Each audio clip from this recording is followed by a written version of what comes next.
Вече се намираме в масива с череши.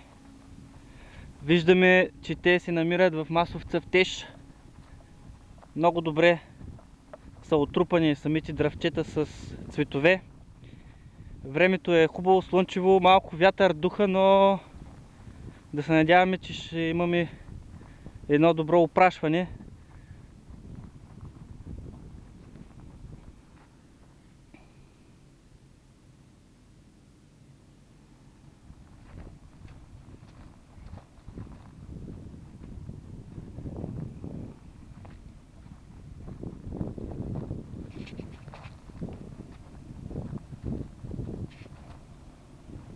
Ще снимаме и косачката.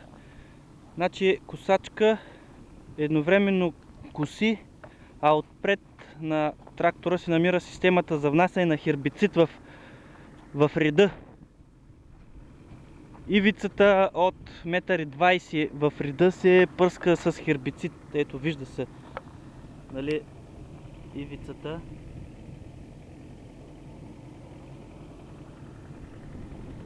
Която е гола, няма трева по ней. Приспособлението за хербицида е наше собствено производство.